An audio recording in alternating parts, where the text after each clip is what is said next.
Well, hopefully this is going to work. This is our first attempt at a virtual annual budget hearing. It is Monday, April 20th, and it's approximately 7:30. Of course, I'm Matt Giglietti, Chairman of the Board of Finance. I hope you can all hear me. As is customary, we're going to start this hearing with some comments from our first selectman, Beth Heller. Beth, can you hear me? Thank you, Matt. Can you hear me? Yes. Okay, great. Thank you. Good evening, everyone, and welcome to the April 20th, 2020 Town of Woodbridge preliminary budget hearing. In accordance with Governor Lamont's Executive Order 7B, Section 1, which suspends the open meeting requirements of in-person participation, audio and video of this special meeting are being simultaneously televised live on WGA TV Channel 79 and YouTube at WGA TV 79 and WebEx in order to show the public to view, listen to, and participate in this meeting. A mailing was sent to every household in town listing the date and time of this meeting with a summary of the preliminary fiscal year 2021 budget.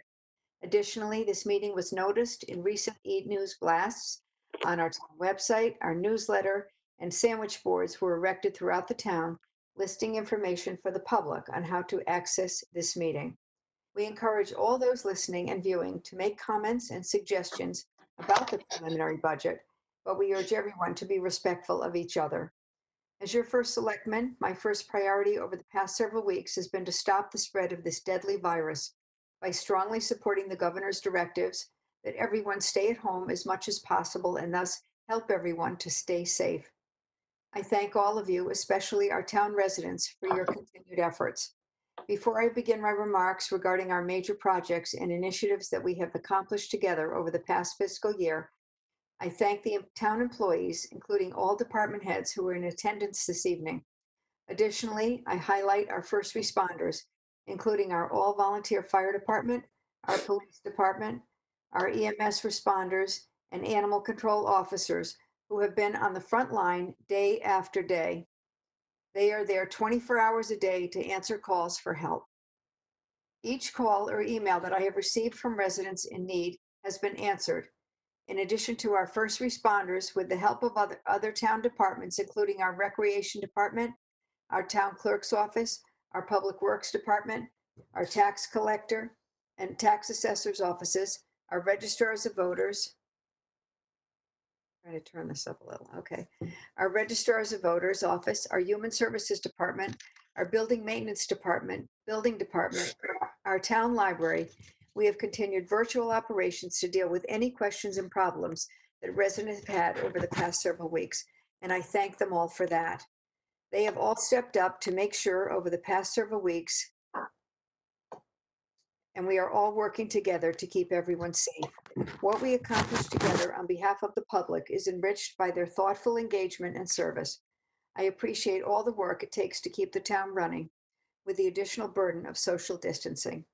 This evening, we are here to take part in one of the traditions that reminds us of our community's New England founding and our rich history.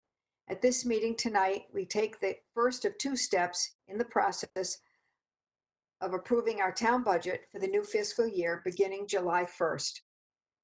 Despite the fact that we are convening by phone or internet, our town's charter and its institutions endure. The Board of Selectmen reviewed and unanimously approved a preliminary budget on February 25th, 2020, and forwarded it to the Board of Finance. The Board of Selectmen met before the beginning of the global pandemic.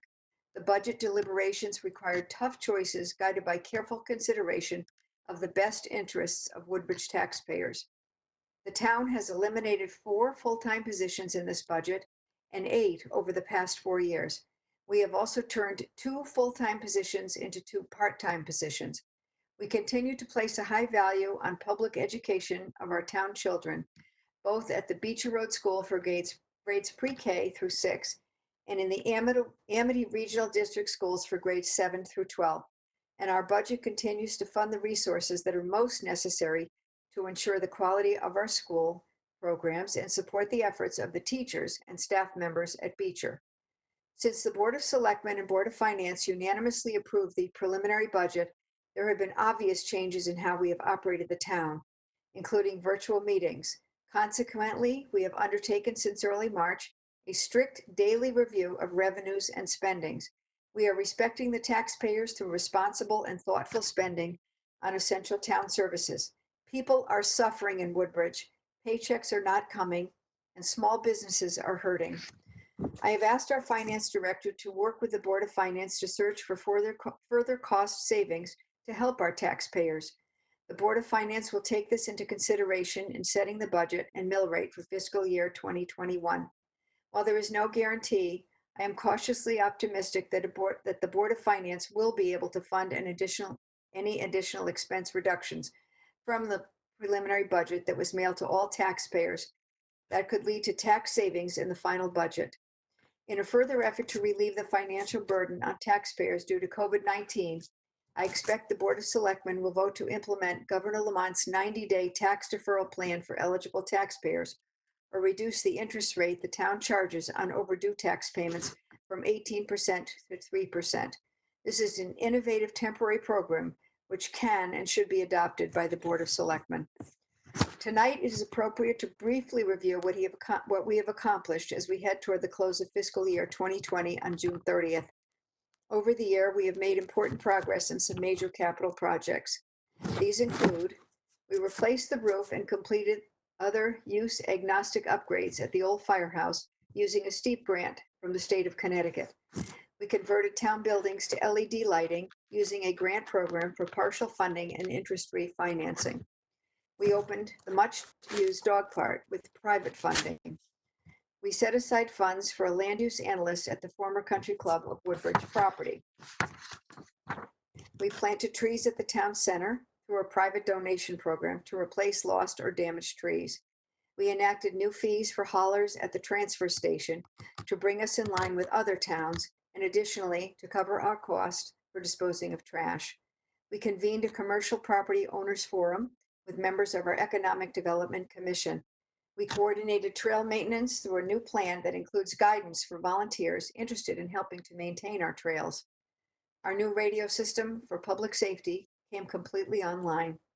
An ADA bathroom was completed last year, but a new ramp was added to the Woodbridge Center this year for disability and wheelchair access. Phase 1 of the animal shelter renovation was completed, and the dedication will be held when the pandemic threat is over.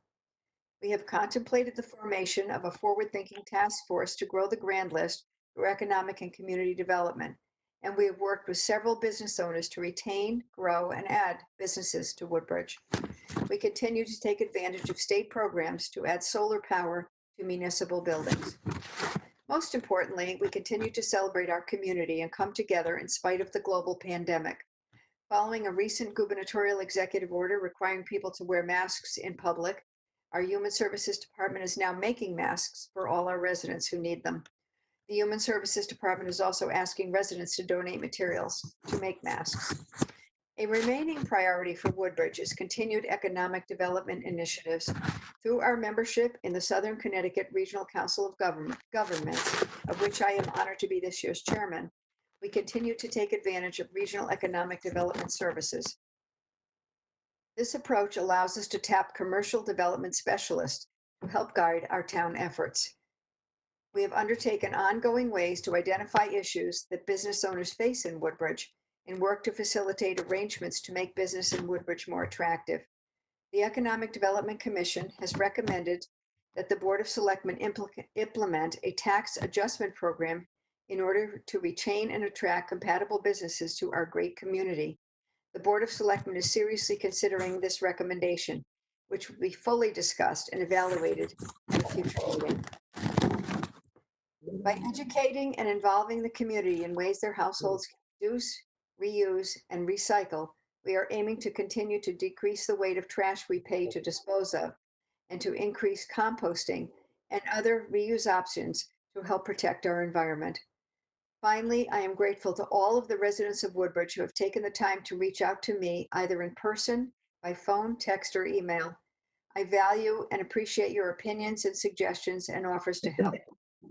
I will continue to try to get answers to any questions you may have. I recognize that right now, every day is a challenge for all of us. The strength and resilience of our residents is truly a source of inspiration. As your first selectman, it is my honor and my privilege to serve this community. We will continue to face challenges, but I'm confident that we will find our way through this together.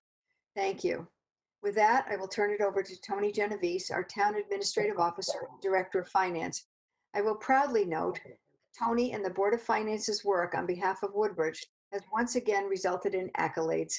We have received both the Budget Award for 14 years in a row and the Audit Award for 25 years in a row from the Government Finance Officers Association. Most importantly, once again, Woodbridge has earned a AAA rating from Moody's. This is the best rating a town of our size can attain, and this keeps our borrowing costs down. Tony will now talk us through the budget details. Thank you again. Thank you, Beth. You're welcome. As mentioned by Beth, this is a very unusual budget year, and many circumstances have never changed so quickly in a budget process since this year. Just to review our timeline,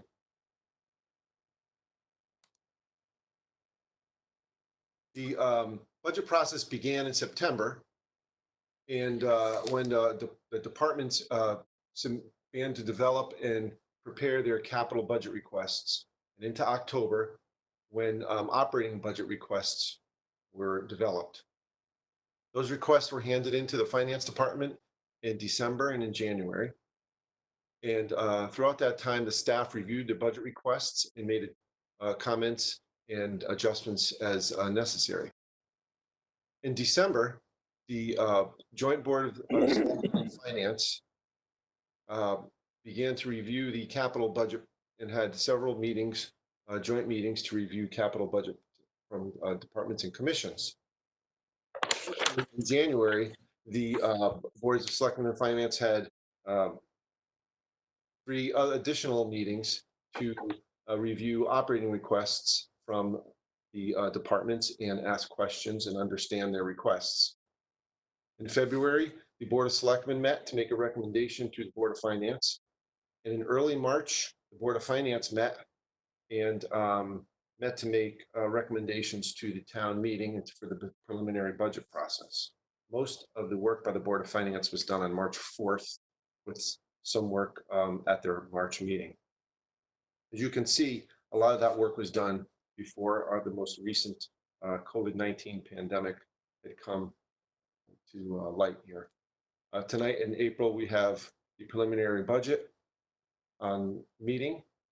And in May, the Board of Finance will most likely decide, at least through May, at some point in May, on a budget in place of our town meeting. As Beth indicated earlier, the preliminary budget hearing is now being held by a remote technology. The annual town meeting will not be held this year pursuant to the Governor's Executive Order 7B and 7I, which indicates that the board that's responsible for the budget will make that recommendation, will decide the budget and decide a mill rate, which in our town is the Board of Finance. I did want to review a few of the preliminary items in the budget before we begin questions. The preliminary budget revenues total $51,312,595.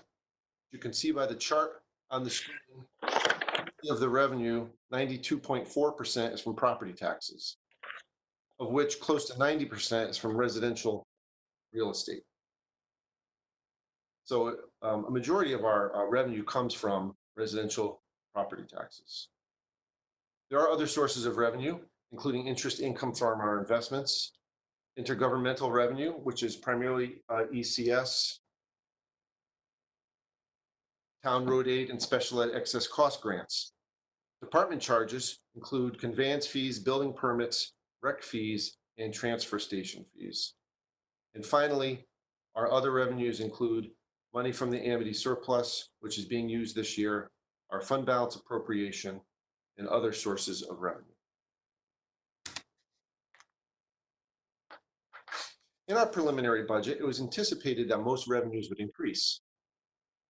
This included a slight increase in interest income, as well as increases in building permits of $48,000 and conveyance fees $60,000.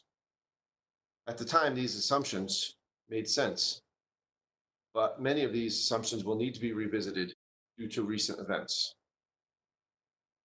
Our property tax increase for our preliminary budget is 0.97%. That's our, as I indicated earlier, that's our largest source of revenue, and that is a 0.97% increase.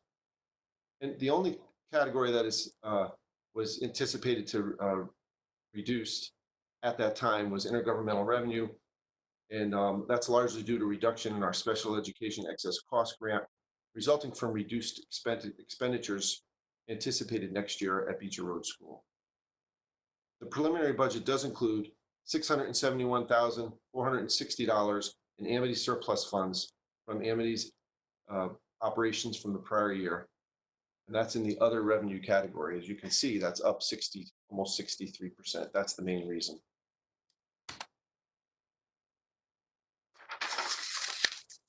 Our expenditures are basically broken down into three categories. The Woodbridge Board of Education is a little less than 30%. The Amity Board of Education is a little over 30%. And finally, town government is a little less than 40%. That's basically the three main categories of our budget.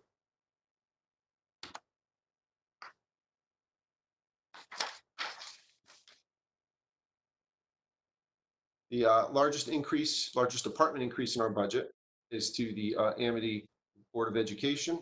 That's $778,614, 5.2% increase from the previous year. That in for two reasons is we in our budget assumed a 2.42% increase, and the towns for the Amity budget and the town's average daily membership of Amity is also increasing next year, which creates second additional burden for the town of Woodbridge. There is a large decrease in contingency of $210,000, primarily because there were no cost of living adjustments in last year's budget, as both of our union contracts were under negotiation. As a result, the departments this year contain 2 years of cost of living adjustments, as last year's did not contain any. The cost of living adjustments in the prior year were in contingency. Our capital expenses were reduced over 12%.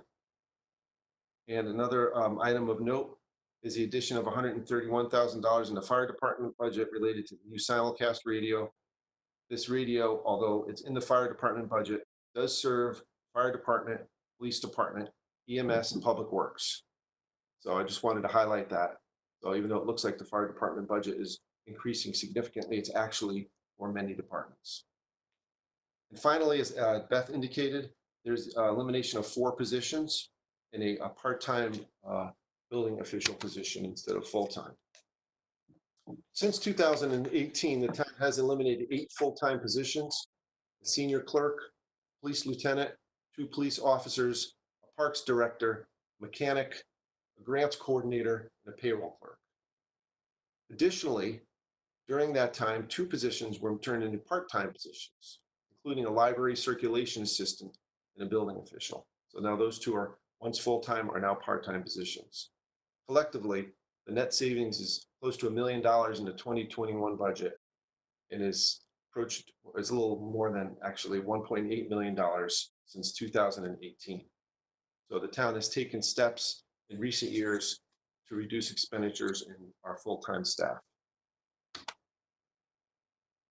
The preliminary budget increases a little over $1 million, or 2.02%, and $778,614 is for the Amity School District, and the town government is $238,298.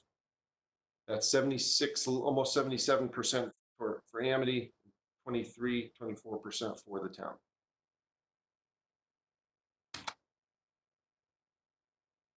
One other thing I wanted to mention, take a few minutes to summarize, were the results of the October 1st, 2019 revaluation. The revaluation is a process which we undertake periodically, our town assessor, for measuring and capturing changes in the fair market property values when determining the grand list. So the grand list is used to determine the distribution of the tax burden amongst the taxpayers. This revaluation in and of itself does not generate additional revenue, as any changes are reflected in an adjusted mill rate. So our grand list in 2021 budget was decreased 3.69%. As a result, the mill rate for the 2021 budget was increased 4.82%, 42.17, largely to reflect the decrease in the grand list. This is just a snapshot of our grand list. And as you can see, our real estate was down 4.43%. We had a modest increase in motor vehicle and a somewhat significant increase in motor vehicle supplement, and a slight decrease in our water company pilot. Capital expenditures. I'll take a few minutes to review our capital expenditures.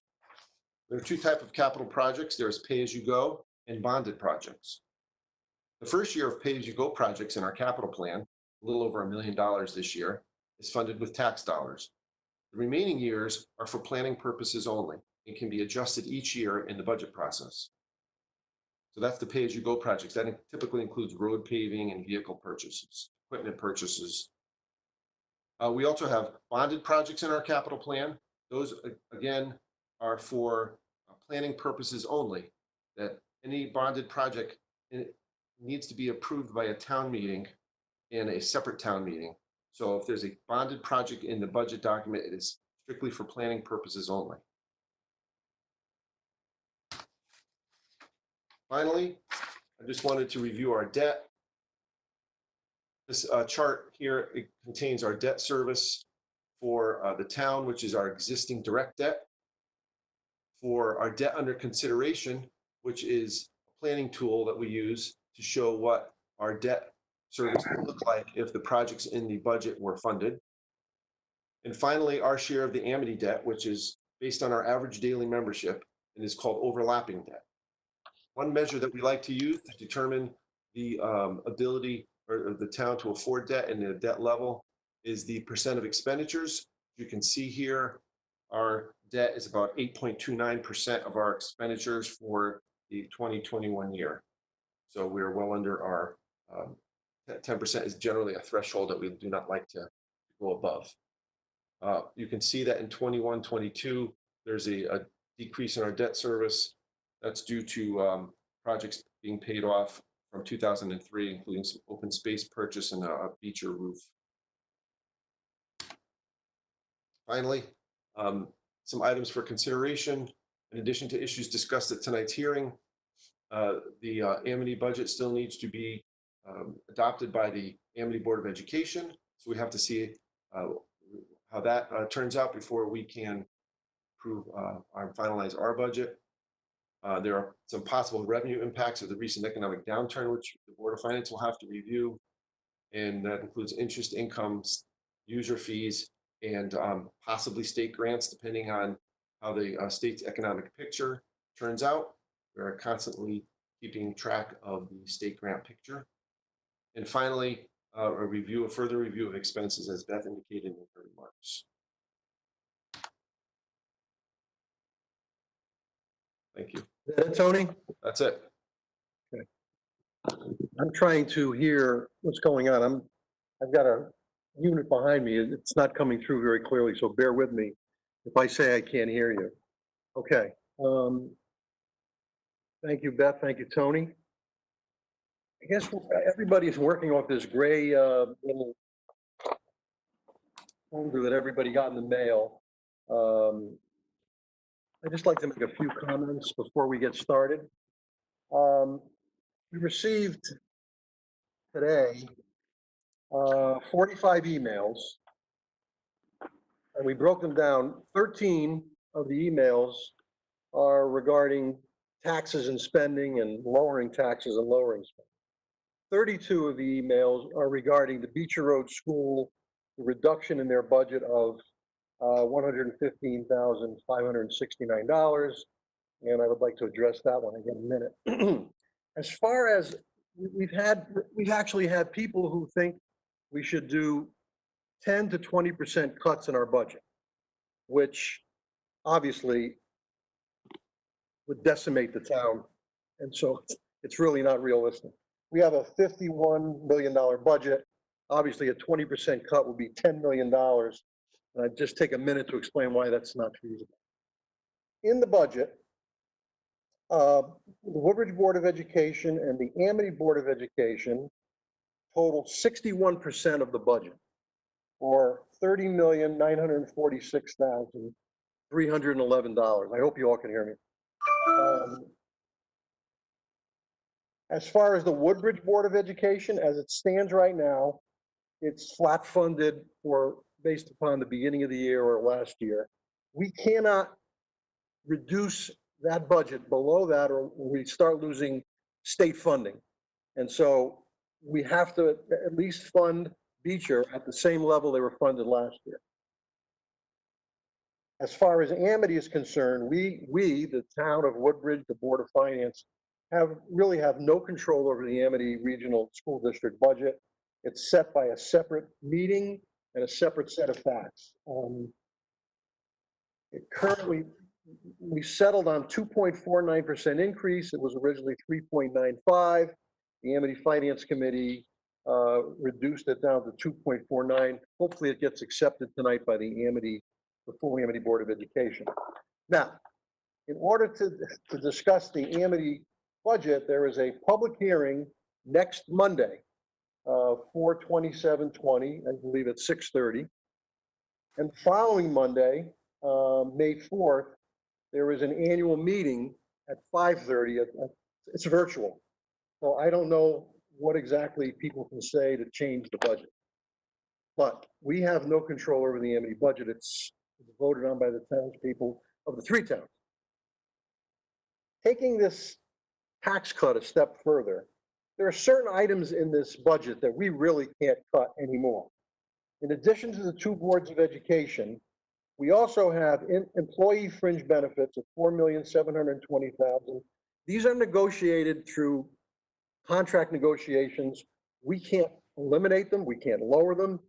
The time to affect these is when the contract negotiations are underway, but these are agreed upon as part of a contract. In addition to that, we have debt service of $2,843,611. And again, we can't suddenly stop paying our debt or we'll be basically out of business and our debt will be junk. So if you take those four accounts, employee fringe benefits, debt service, Woodbridge Board of Ed, and the Amity Regional School District, you have a total of $38,510,050, or 75% of the budget. So 75% of the budget really can't be touched, which leaves us with the entire rest of the budget and all the various departments, and that totals $12,802,545.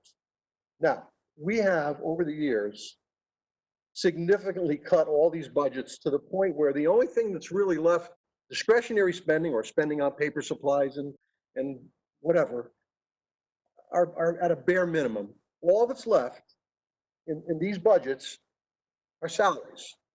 So to affect any kind of a major change in any of these, and I'll pick out the biggest ones, police department, public works, those are the two biggest. Then we have the fire commission and let's see, library. The only way we're going to cut anything significantly in those budgets is to eliminate people. Well, if we decide we want to I saw there was one letter where they feel we should reduce the public works budget significantly. Well, when you reduce the public works budget significantly, then you have to be prepared for your streets not getting plowed when it snows. You have to be prepared for roads not getting paved, trees not getting trimmed. I mean, it's very difficult. We're trying to run a town here. This isn't an auto parts business where you eliminate a clerk and you try to fill in. These are people who perform vital services. The Parks Department keeps all the property clean. So again, in order to make significant cuts to the remaining $12,800,000 that we could possibly reduce, we have to start letting people go. And that will greatly diminish the level of service in this town. And I don't really think the vast majority of people in this town are looking to see the services you want to call the fire department and not have them come because there's nothing available to come, or the police department. I mean, these are things that are vital to our operating our town. So I am not one to, like I said, we've gone through these budgets again and again and again and lowered them. Again, when 75% of your budget is taken up by 4 accounts, which you really have no control over, that's a very difficult situation. Now, again, we received 32 emails from people at Beecher involving, again, understand this is state statute, town charter. The Board of Finance cannot lower any item in the Board of Education budget on a line item basis. We give the Board of Education a bottom line. In this case, we've proposed $15,201,954. They spend that money as they see fit. So while we ask them for the $115,569, they gave us an art teacher 3 full-time equivalent, 0.3 rather, library media, 0.3 full-time equivalent, school psychologist, 0.5 full-time. So while they listed these items, the ultimate decision on how they spend their budget is up to the Board of Education and, of course, the superintendent, the finance director, and whoever else is involved in that decision making. So when people, the vast majority of these letters, all of them as a matter of fact, felt that cutting these positions, the art teacher, the library media, is just totally detrimental to the school, they don't have to be cut. They don't have to be cut. We are not suggesting that these positions be cut, we being the Board of Finance. We are suggesting that we want to see $115,569 less spent by the Woodbridge Board of Education. Now, I don't know the Woodbridge Board budget as well as they do, but I could come up with a couple of items that could clearly be eliminated or changed and more than make up this $115,000, but I'm not going to get into that now. They can clearly, in a $15 million budget, they can clearly find $115,000 in other areas so that they can hire these people, and all the people who are concerned that the students at Beecher are going to be shortchanged by not having these positions. I would just lobby the powers to be at Beecher Road School for this. We're not suggesting anything gets cut. We're just cutting a dollar amount. It's tough times. I mean, everybody's got to chip in. Beecher Road School historically has gotten the biggest increase year after year after year. This is the first year we've looked at a 0% increase.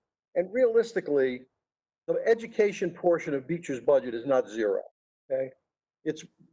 They've gotten an increase in the education. They just saved a lot of money on special education, and that nets out to zero. Obviously, for those of you who don't know, the teachers union at Beecher Road School brought the town to binding arbitration, which is the most serious of the methods of determining a contract. And the teachers were granted in excess of 9% over 3 years. And so obviously there's a 3% increase for all the teachers in this budget. So the money's coming from somewhere. So I have been working with Tony. Obviously there was a lot of criticism that we put out this document with a tax increase of 0.97%. This was done, these numbers were put forward to the printing before this COVID-19 tragedy occurred. And I said at the time, these numbers are going to change. Things are going to happen. We're going to come up with additional information. For example, it's become apparent that our contingency fund has a very, very sizable amount of money left in it because it didn't snow. I don't have the exact figure, but it's significant. We didn't have to pay all that overtime we've paid in the past for snow removal. So there is a very significant amount of money left there. And I'm assuming there are changes that are going to be made in various departments. Things aren't being done. Again, this has all happened in the past 3 or 4 weeks. I'm sure Tony is going to put his hand on this and come up with some ideas and some figures. But let me say this. One of the things I brought up was, for example, at Beecher Road School, the bus contract. Obviously, the buses aren't running and nobody's driving the buses. There's no fuel in the buses. But unfortunately, the state of Connecticut Department of Education put out a an executive order 7R, which I'm looking at as I speak, and basically it says that we have to continue to pay, let me say, agree, a local educational agency, state institution of higher education, or other entity that receives funds under the Education Stabilization Fund shall, to the greatest extent practicable, continue to pay its employees and contractors during the period of any disruptions or closures related to coronavirus. So we are, I believe, maybe at some point, if somebody in the Board of Education speaks, I believe we're paying full boat for the bus contract. I had this discussion at Amity. I couldn't believe it, that we couldn't at least reduce the bus contract by the amount of the fuel they're not using and the cost of drivers. But according to this, we're paying the full boat. So that's a savings that maybe we can, there's some language in here about appealing it. And I don't know, it doesn't seem like it's very promising. But as I said, I believe there's going to be a lot of different areas where we can save. The library's been closed, the rec department's been closed. Really, Tony and I are working feverishly, and my goal is to have a tax reduction. Now, how much of a tax reduction, I don't know. But that's my goal. I can't promise it, but I think if the numbers come in and we're able to use the contingency fund and other things wisely, which we will, we're working towards a tax reduction. Not 10%, not 5%. It's impossible. Now, again, I mean, if people really, really want to make it, we have to reduce positions. I mean, it's going to, I don't know who's going to go along with that. I'm not. I think we have a tremendous group of people in this town who provide tremendous service. Our streets are clean, plowed. Our fire department, our police department. I don't want to go through the library. We have wonderful departments in this town, and I mean, it's a town. We have to run the town. And I haven't heard an outcry from hundreds of people who want us to cut this budget and cut services. So with that, I'll leave it. So at this point, I hope this is going to work. We are now going to welcome comments from people, and please bear with me because I can barely hear what's going on. But if you would, however this is going to work, if you would sign in, I don't know what the proper term, if you make yourself known, identify yourself and your address, and we'll do the best we can to answer your questions. Matt, this is Betsy Yagla. I can jump in here and explain the process. So everyone participating this evening is on mute. And if anyone in the audience would like to ask a question, there are two ways to do so. One is that you can virtually raise your hand. If you're on a computer, at the bottom of your screen, you'll see a circle icon with an image of a person. If you click on that, you'll see at the bottom of your screen, you'll see a small icon of a hand. And your other choice, that's how you raise your hand, and then I can unmute you so that you can ask your question. Another choice is there's a Q&A box at the bottom. And we've had a few questions come in, and Tony Blinsky will read those questions as they come in. So I don't see anyone with their hand raised right now. So Tony could ask those questions aloud, and then I'll go. There is one hand raised now, so Tony Blinsky can ask those questions now, and then I will move on to the raised hand. And in the future, if you use the Q&A, please include your address for the record. Hi, so the first question and a follow-up question is by Chandra Prasad. And the question is, but why is the Board of Finance asking the Woodbridge Board of Ed to spend less overall? Woodbridge's cachet is all about education. Woodbridge has little else to offer, few services, few businesses. If you gut education, you will lose families and income. If we all have to make sacrifices, as the present speaker suggests, why is Woodbridge per Amity spending $2 million plus on an artificial turf? Priority should be education. Well, I'll answer the part about the $2 million field. That was passed at a referendum, and obviously it didn't pass in Woodbridge, but it passed in Orange and Bethany, and the contracts have been signed, and it's being it's being built. As far as the Beecher Road budget, again, I don't think $115,000 reduction in a budget of $15,200,000 is that significant an amount. And again, I believe they can absorb that, and I believe they can still keep the people they want to keep. I don't see that being a problem. Again, year after year after year, Beecher Road School has always received the largest increase of any department in this town. Last year, they came in with, I believe, a 5.8% increase, and we settled on a 3.4, 3.5 again, which was far more than any other board or commission got. And going back every year prior to that, they've always gotten the most money of any department. So including Amity. Amity, this is the first year Amity is coming in as high as they are, and our increase, unfortunately, is compounded by the fact that we now have more kids over there. So the using average daily membership and percentages, our increase is very significant this year, 700,000. It's a combination of the 2.49% increase and the a larger percentage of the overall budget because we have more kids there.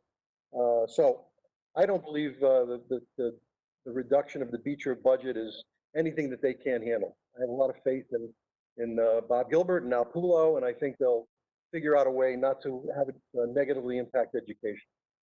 Tony, you have anything to add? Can you hear me? I heard you. Sorry, Matt. No, I have nothing to add. Okay. Next.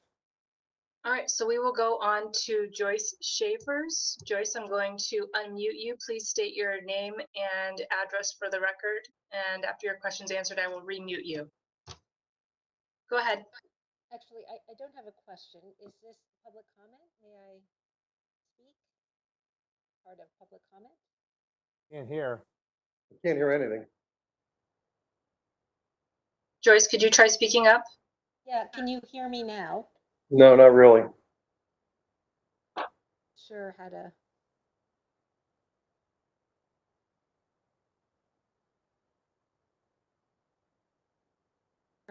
Can you hear me now?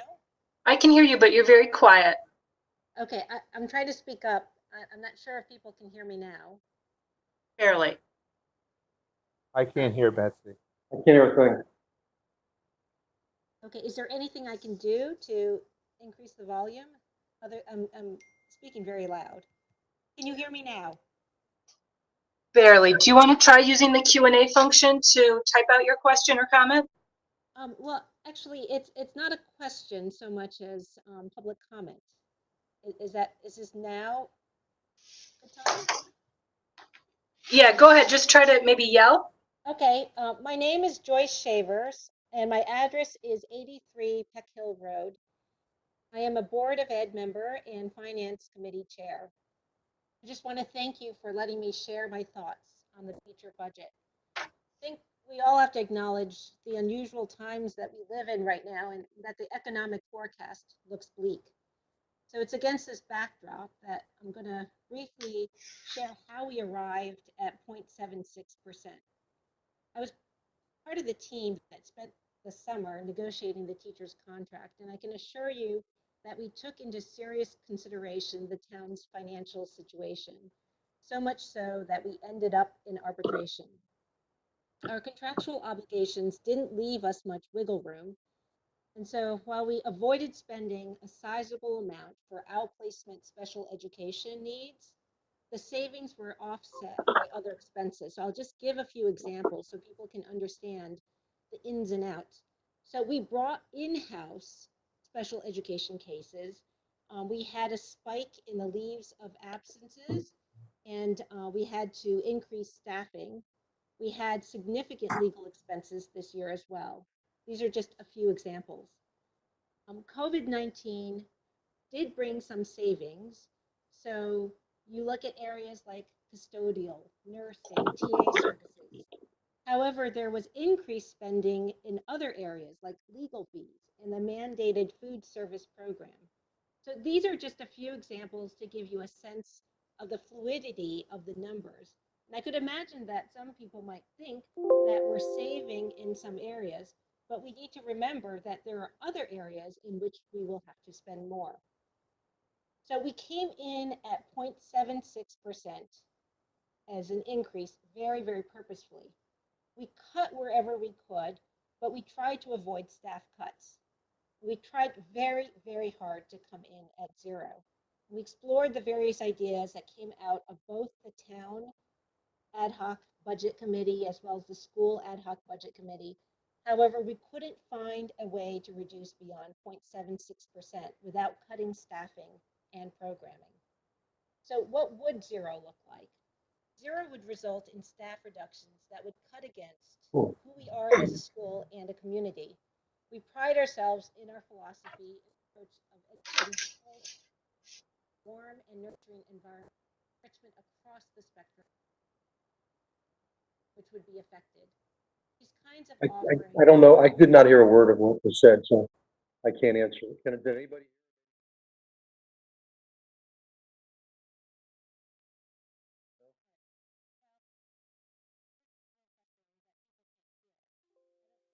How else this could work. Betsy, can you hear me? I've turned the audio up on my computer as loud as it will go, and I'm still struggling a little bit to hear you, but I can hear you. So if Mike can't hear, I don't know how else to do this. Okay, so I'll continue. I don't know if other people can hear. But what I was saying is that these kinds of offers help make us special and contribute to the reason why families move to Woodbridge. So teaching was always going to be challenging in our ever increasingly complex world, but the rate of how complex our world is becoming just accelerated over the past few weeks. So now more than ever, it's important to show how much Okay, we Betsy. value the importance of the role teachers play in helping our children navigate an uncertain future. So we recognize that the world has changed drastically overnight and will have an impact on the economics of our town. We too at Beecher will have to meet these new challenges. And I will tell you that there has not been a Board of Ed Finance Committee meeting that didn't address the question of how we can find more savings. Very much appreciate the predicament and the unenviable job the Town Finance Committee has. We are all in this together. I wouldn't be doing my job, though, if I didn't ask you to contemplate whether the cost of going to 0 outweighs the benefit to our town. Thank you. Thank you, Joyce. I'm now going to go to Betsy Quist, staff person who I believe has a question. Okay. Betsy, I've unmuted you. I do not have a question. Okay, your hand is raised. Could you unraise it? Yes, I will. Sorry. Thank you. That's okay. I'm going to move on to Bob Gilbert, and then I've got 2 more people before we'll take some more written questions. Thank you. Okay, go ahead. Can you hear me okay, Betsy? Yes, I can. Okay, thank you. First, I just want to thank Beth and Tony and Matt for their preparation and their commentary and their leadership for leading the meeting and starting the meeting off and providing the context and all the information. So thank you for all of that. Appreciate that very much. I just want to right now address just one point in particular, and it's really late breaking. Matt had asked a little bit about the whole bus contract area.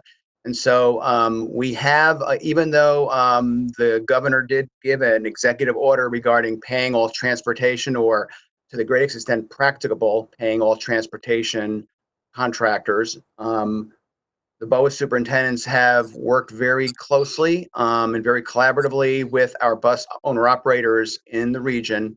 And we all have come up with some savings that will be credited towards the current FY20 year. That amount will vary based upon the district and how many buses and their overall transportation costs. But we want to thank our owner operators for their collaboration, because that's not happening in every location statewide, in every region. And we are happy to report that we do have savings and that there'll be a positive credit to this year's budget. I'm sure I'll have a few other comments along the way. I'm going to save those. I know there'll be some other comments that I can hopefully perhaps add some value add to, some clarifications on. But I will just simply say, I think what Joyce was trying to say, and it's a shame that she couldn't be heard. So I'm sorry to hear that. We understand the context of the town's financial struggles and challenges. And the town has done an absolute fantastic job over the years of balancing everything. But I do have to say that going from the 0.76 to the 0 will negatively impact our students. It'll impact negatively teaching and learning. It'll impact the social emotional needs for kids, which are even greater now than ever before because of COVID-19. It will impact that from the aspect of reducing social worker and psychologist services. It will impact literacy and the impact on a library position. It'll impact the arts on the art position, as well as our technology and our professional development. So I'll just say that is just an overall. I think that would be a lot of what Joyce was trying to say in that, and also that we've made lots of efforts to find creative ways to reduce our budget as best we could. Thank you for letting me talk. Thanks, Bob. Now we'll go to Jeffrey Townsend. I will unmute you. Please state your name and address for the record. And when you're done, please unraise your hand. And Joyce Shavers, if you could also unraise your hand, unless you have a follow-up question, please. Go ahead. Thank you. Jeffrey Townsend at 49 Grouse Lane. I thank all of you in the Finance Committee and in the town in general. Can you hear me? Barely. Okay, I thank all of you. I thank all of you in the town of finance and in the town's government and working very hard to make an efficient budget that's going to support everything we need at the level that we need it. I am also going to comment on the Beecher Road budget. I am a member of the Board of Education. I was not a member of the Finance Committee, so I play a slightly different role in what I do compared to what Joyce does. And I'm sorry that folks couldn't hear what she had to say. I'll just summarize by saying, because I could hear her pretty well at my location, and that she talked a lot about the extent of and effort that they put in the Finance Committee to come up with a budget that reflected good educational practice and also reduced significantly the amount that is typically accorded to the budget of Beecher Road School on a year-to-year basis, and came up with what I thought was a very, very modest increase of 0.76%. I only know about that as a member of the board who watched them do very hard work, but I just want to point out that as part of the process, of course, in addition to the superintendent, Bob Gilbert, who you heard working very hard on that budget with the Finance Committee, the whole board then reviews that budget and tries to understand whether everything in it is necessary and important to the education of our students. And the whole and during that process, the board agreed that it was done in a very, very thoughtful way. And especially, I think the main thing was that 0.76% managed to cut in a few areas that we felt could be justified, but anything more was a significant cut and really would affect the education of our children. So in my question is, do we really need to increase the budget on many other parts of our town budget, and then hold the Beecher Road School, which is perhaps the pride of our town, down to this 0% year-on-year increase? There are two arguments that have been laid out. One is that in past years, the Beecher Road has had large increases, but you must keep in mind that every year those were decided on by the Board of Education and the Finance Committee with respect to the problems that were at hand at that time. And here we are now. You can't decide now on the basis of past ones. The second argument has been that we have a lot of obligated contracts that are extremely high. Those are obligated contracts. Those cannot be cut. We can't wave a magic wand to cut things that that are absolute necessities in light of obligated contracts that are currently in place.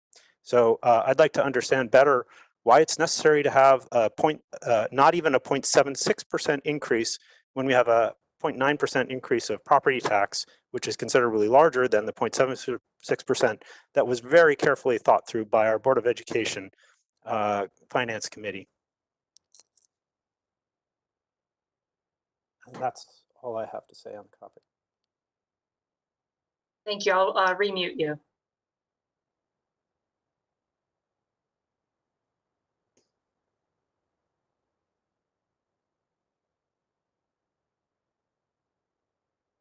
So unless anybody has any comments on that, I will move on to the next question. from Stephen Fleischman. I will unmute you and then please state your name and address for the record, please. Go ahead.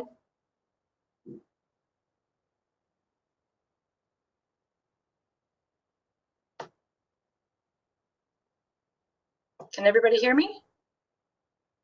We can hear Hear you. you. You're Steve. Okay, it's Stephen, are you talking? All right, well, I'm going to re-mute him in case he stepped away from his computer for a moment, and we'll turn over to Tony Blinsky to read some of the questions that have been written for the panelists. There was one additional comment after Matt's explanation from Chandra Prasad, and simply stated, but Beecher has more students than ever before. In fact, student enrollment is beyond capacity, so cutting staff will make a huge impact. You can't sugarcoat that. So that was her response to Matt's answering her question. The next comment is from Bruce.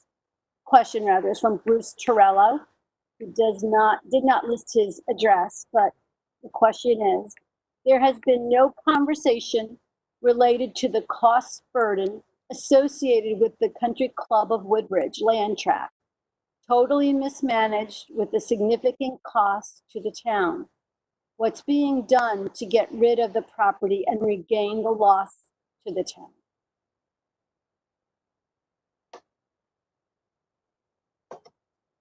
Anybody have anything to say about that? Matt, this is Beth. Can everyone hear me? Sure. Unfortunately, we were unable to come to a contract with the chosen developer for that property. It was very disappointing. In this current year's budget, we've set aside $25,000 out of sale of the property from the country club to engage the services once we get through with the global pandemic of a land use analyst to help advise us as to how next steps, what we should do with the property. So at this point, it is sad, but we're not going forward on that at this time. I just want to make a quick comment too. There was a reference to the expenditures in the budget. Main expense for the Country Club of Woodbridge in the budget is our debt service, which for 2021 is $460,787. That at the time contemplated notes, taxable notes. There's an option for the town, which the selectmen will review, of doing tax exempt debt. So that's a decision that has to be made in the future. I just wanted to bring that to your attention. Okay. All right, I will move on and try Stephen again. I'm going to unmute you and state your name and address for the record, please. Go ahead.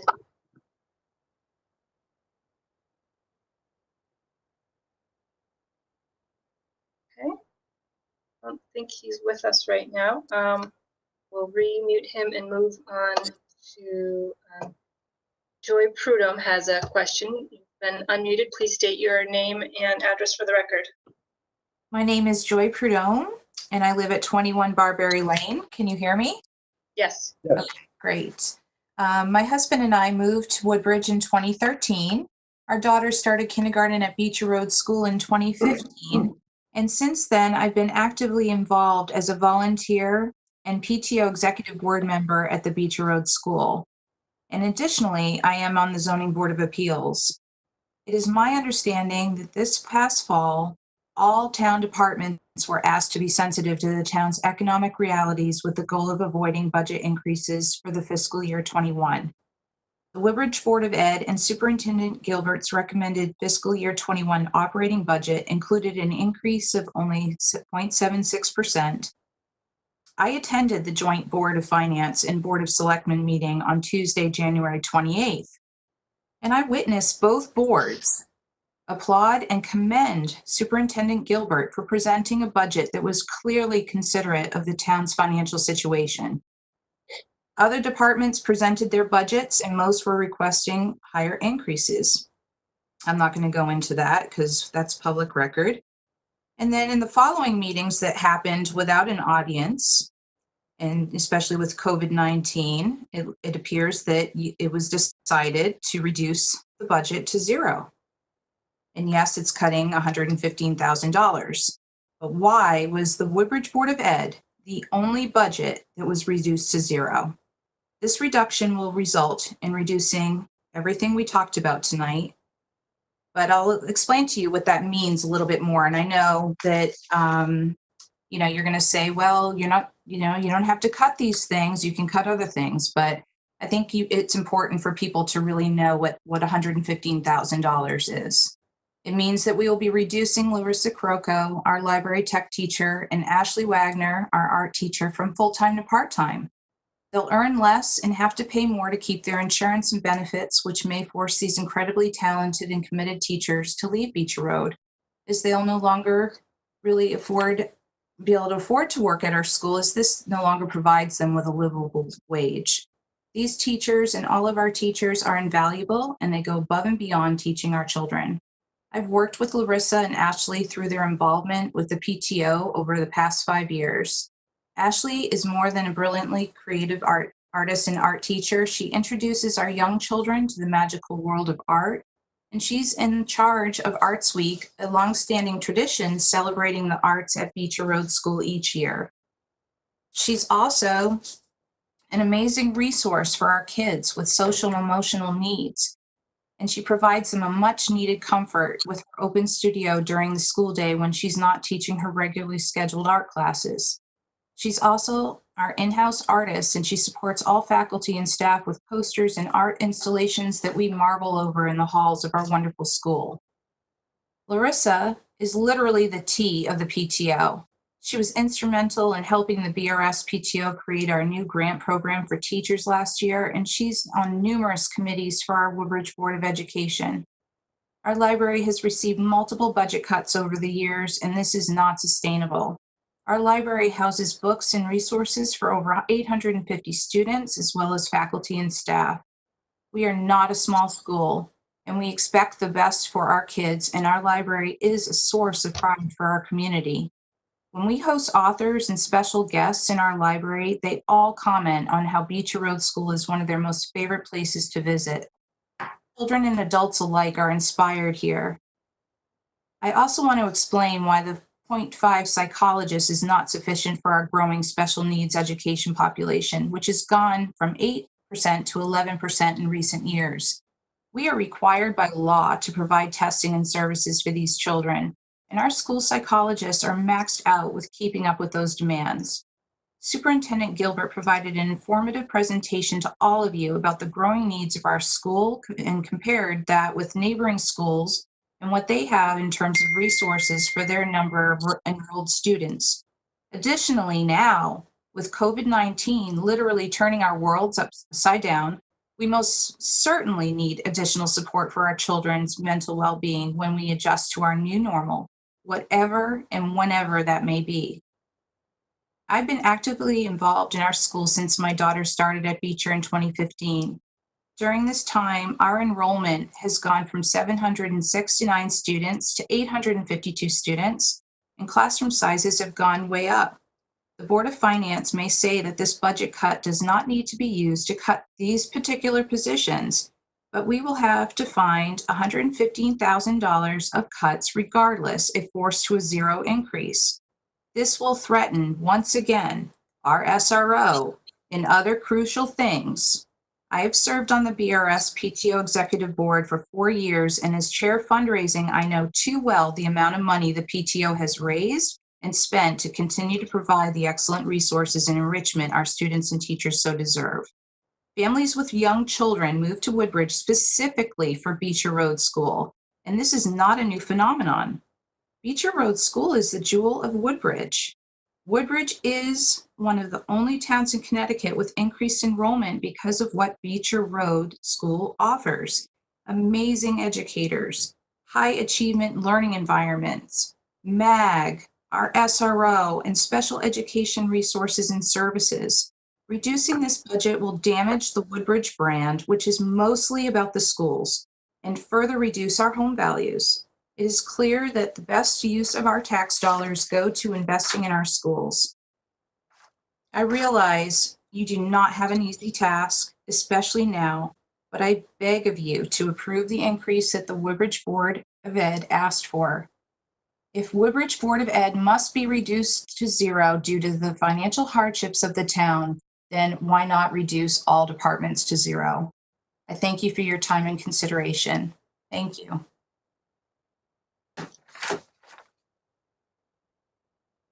Joy, if you could unraise your hand and I will remute you. Thank you.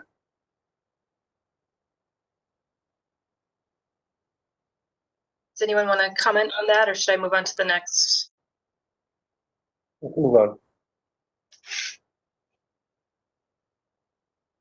The next question is from Allison Jensen.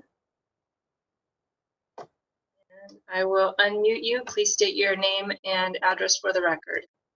Go ahead.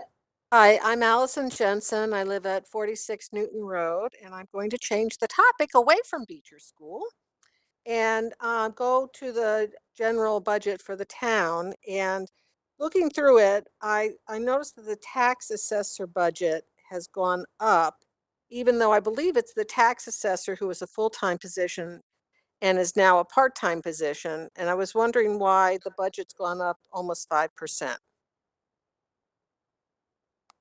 I can You hear answer that? Yeah, I can answer that question. So Okay. the assessor is still a full-time position. The part-time position is now the building official. So it's the building official that is now part-time. Our assessor is still full-time. And the main reason for the increase of 5% is that the department budgets have 2 years of cost of living adjustments in them. So that's close to 5%, which is why the budget goes up that much. So you're saying that the assessor is working for Woodbridge full-time? Correct. But why is she working for Bethany too? She works a full schedule in Woodbridge, and in her off hours, she works at Bethany. Oh, all right. That's news to me. Thank you. Okay. Remuted. Allison, if you could unraise your hand, please. And I'll move on to our next question from Chuck Pine. Chuck, I'm going to unmute you. Please state your name and address for the record. Okay, first of all, can you hear me? Yes. Yes. Okay, great. This is Chuck Pine. My address is 162 Center Road. A couple things. First of all, Matt, it was very good news to hear you say that you've got a target of actually reducing taxes this time around. I would consider that a lightning strike in Woodbridge, and it would be quite welcome. So thank you for that. A couple details on that. One, Tony, I think you had explained that the jump in the fire department, fire commission, had to do with the communication system. Does that account for the entire jump from the previous year? I would say that's the lion's share of it. I mean, there were some other operating budget lines that went up by smaller amounts, but that's a large increase for that department. And remind me, what was that number, the cost of that system, if you would? Cost of the system was $2.1 million. Okay, but it's not all in this budget. No, this is just for software support, for connection costs to towers, for operating type costs. There's backup power. There's a whole host of operating costs related to it. So those aren't one-time costs. Those are going to be ongoing. That's correct. So that 2.1 million includes all those operating costs going forward, or is that 2.1 plus these operating costs every time? There's the debt service on 2.1 million, which I can tell you how much that is in a second. That's right. And then this is on top of that. Oof. Okay. All right. I would say this just in general. When we're facing what this town is facing, and it's partly COVID-19 and it's partly the reduction of our property values, there cannot be any sacred cows. Now, absolutely, education is the crown jewel of the town, but you hunt where the ducks are when you do budgets, and that's a $15 million budget compared to a couple $100,000 or less for a lot of other budget items. So clearly, there has to be some attention paid to the biggest dollar items in the budget. Getting past that, I would go back to the original comment about reducing taxes, and I would strongly encourage the Board of Finance to get that mill rate below the threshold of 40. It is a perception issue in the real estate market. The jump over 40 was distressing last time, and to go to 42.17 is scary as hell. So as you're sharpening your pencils across the board, I'm going to ask you to keep that 40, sub 40 number in mind when you come up with your final numbers. Thank you.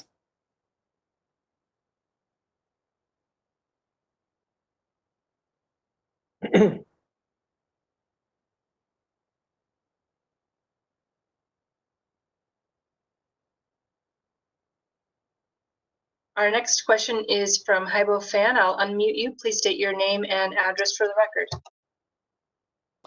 Hello, everyone. My name is Haibo Fan, and I live at 36 Halsey Lane, Woodbridge. Can everyone hear me? Barely. Yes. Yes. Good. First of all, I want to thank everybody, the Board of Finance, for your service during this difficult time.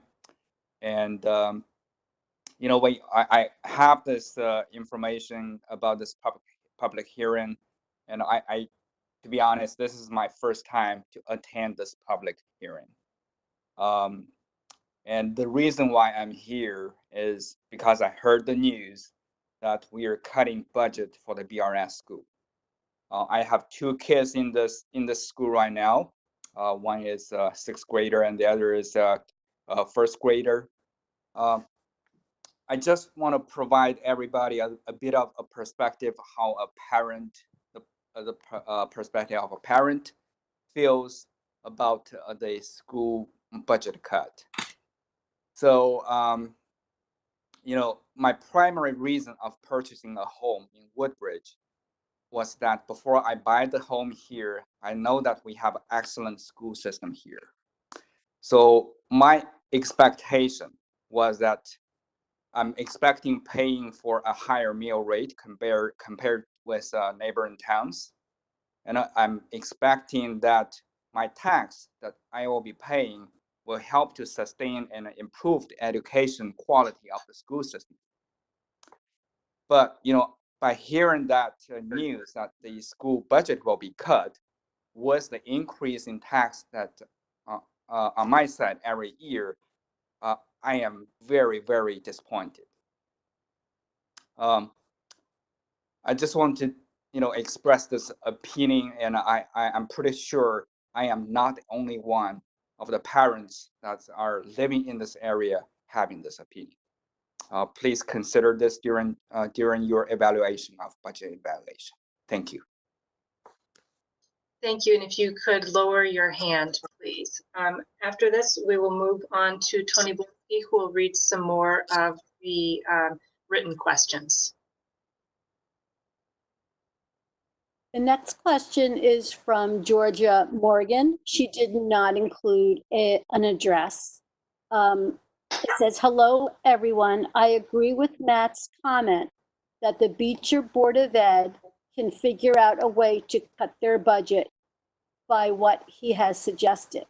Also, when you mention losing the state grant, has anyone asked if the state grant criteria has been addressed? Times have changed. That's an excellent question, and we discussed it today. Hopefully, it's going to be looked into if perhaps they've relaxed that.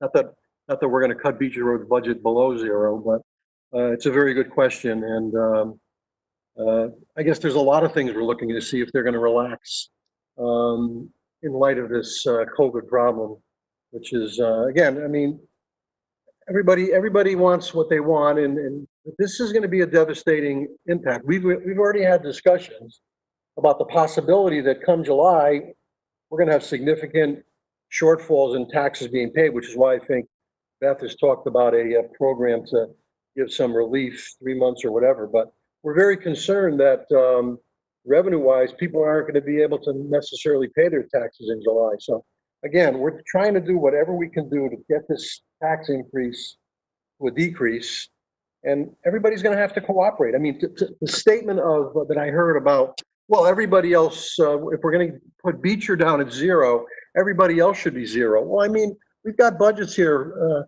The registrar of voters, 71,000. Information systems, 137,000. I mean, Beecher's budget is 100 times these budgets. So 10 times, whatever it is. You know, it's not fair to say that everybody should be at 0 when the largest budget of all is Beecher that we control. As I said, Amity's is a little bit larger and we don't control it. So it's going to be a painful year. And unfortunately, again, I know Bob doesn't agree with me, Bob Gilbert, but I honestly believe they can incorporate these items. I'll be happy to sit down with them and give them some of my suggestions. I think Bob knows what I'm going to suggest. But I truly believe there are things that can be done at Beecher Road School that these items can be put in, these positions, and other things can be changed that will not affect education. It will not affect education. And so, again, for those of you who are out there who are going to speak about Beecher, we've heard it. We've got all these letters, and if everybody wants to continue to speak, we're well aware of the Beecher community and the fact that they want the 115,000 restored. I'm sure we're going to have discussions about it, but again, you're free to keep bringing it up and discussing it and giving us your opinion on it. But again, I mean, this is everybody's got to understand this is a really, really painful year, like nothing we've ever experienced. I've been doing this for 35 years. This, of course, is something we've never experienced before. And to just sit back and say, look, we don't think we should be losing any of our monies. It's just not, I don't think it's proper. So, but we're going to have a meeting and we're going to talk about everything. Obviously, the biggest point of discussion tonight so far has been Beecher Road School. I'm sure everybody who's listening, and most of the Board of Selectmen and Board of Finance are listening, we've heard you. But it's the overall picture and the overall desire on our part to, I'm going to push. I mean, I'm going to push and push and push, and Tony's aware of it, for a tax decrease.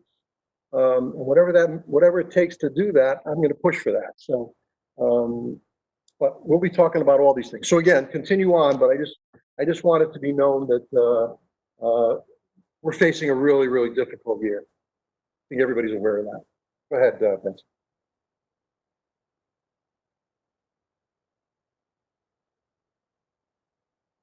The next question is from Andrea Urbano at 115 Sperry Road. She said, I'd like to thank you for all your service to this town and responsiveness to our concerns. Mr.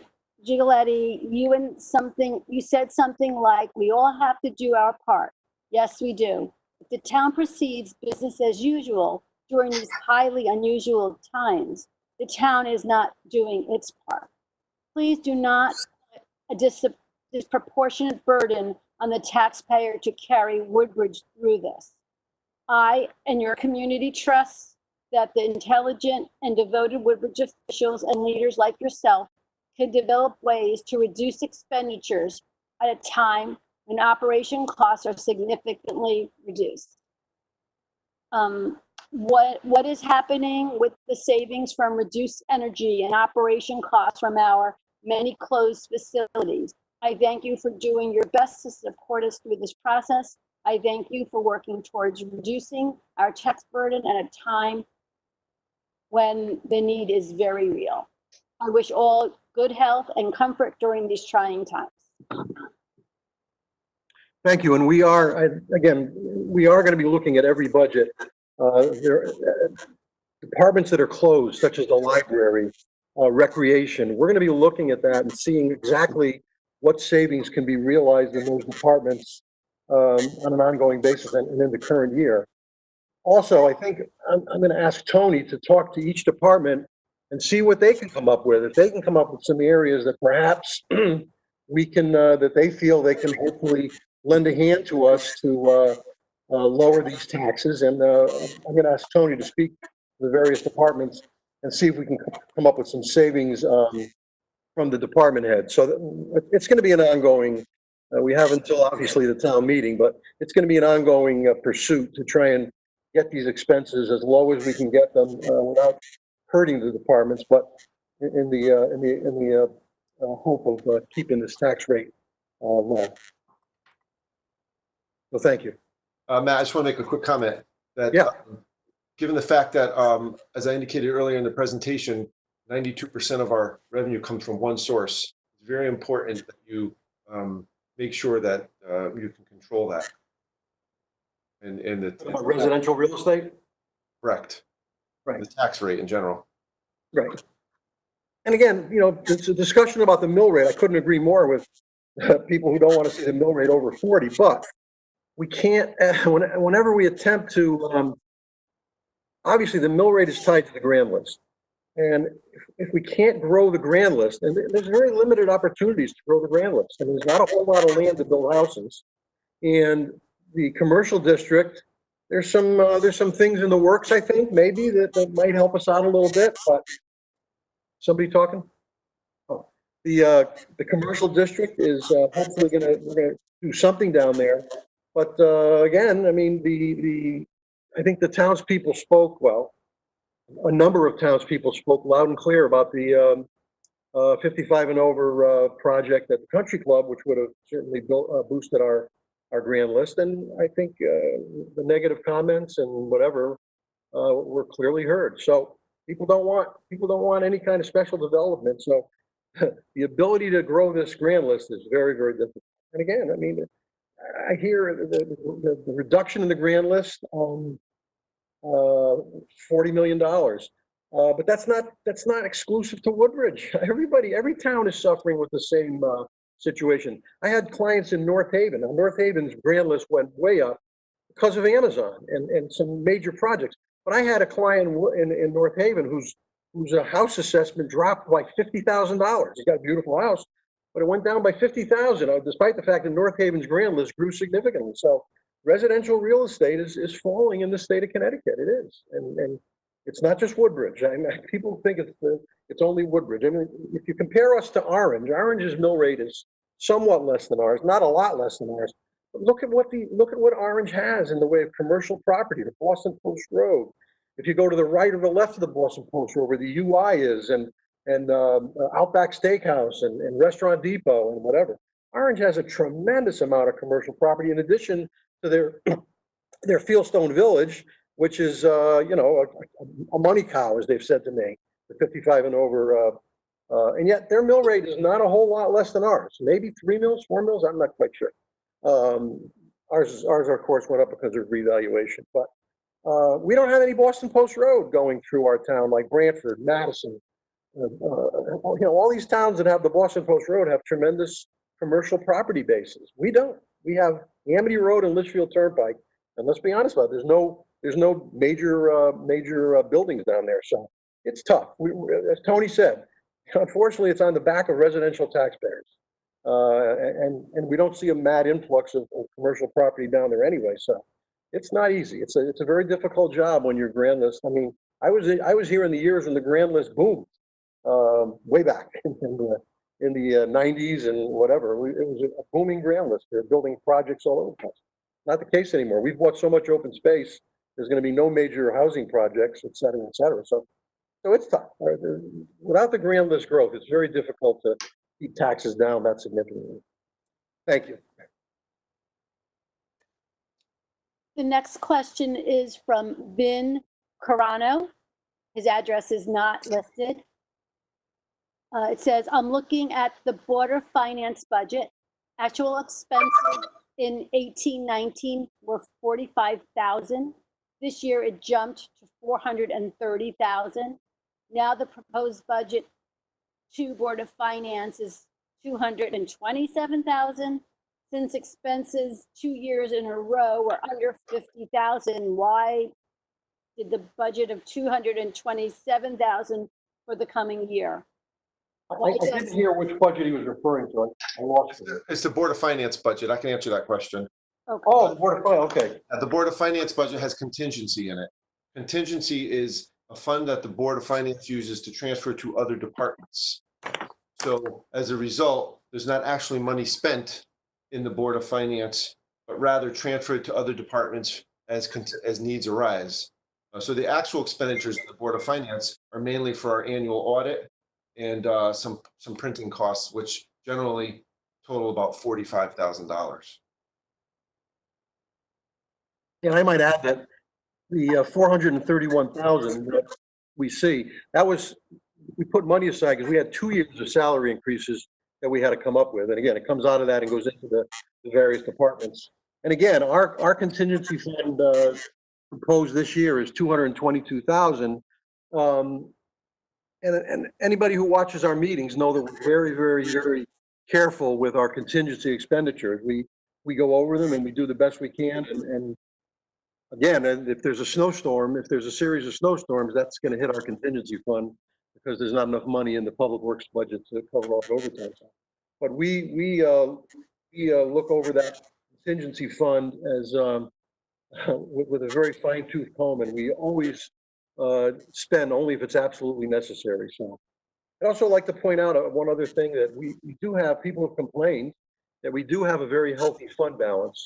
We have a good fund balance. I don't think it's not excessive, but in these times with COVID and the kind of stuff that's happening, that God only knows where we're going to be as this thing develops, and we find out what the state might be looking at.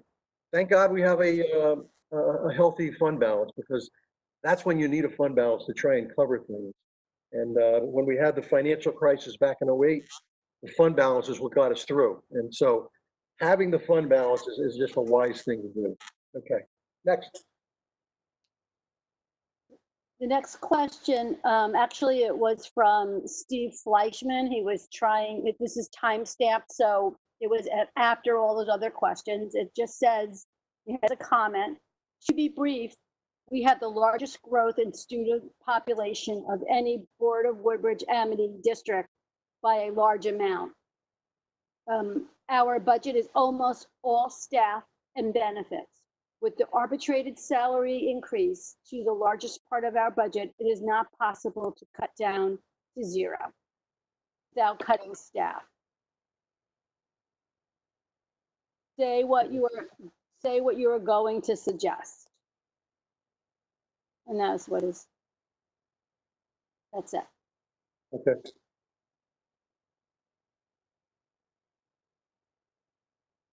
Is there a question there I'm missing? His question, just simply after he stated that, it says, say what you are going to suggest. That was a Just about comment what? that he was making to a prior comment. It was earlier, we were trying to call on him, and I guess it was talking about the budget. Yeah. I think he was, that was directed to Georgia Morgan, is say what you're going to suggest. Oh, so sorry. Yes, previous speaker, I might be dead wrong on this, but I heard a previous speaker say that class size has gone way up at Beecher. Wow, I wasn't aware of that.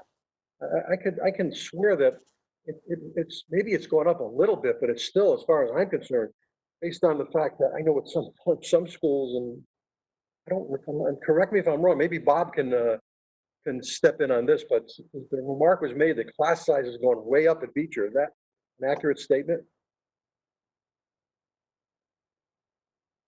Let me pull up Superintendent Gilbert here to answer that question. Go ahead, Bob, you've been unmuted. Sure. So I would say that over the 4 years that I have been tracking that, our class sizes have continued to creep up in terms of the numbers.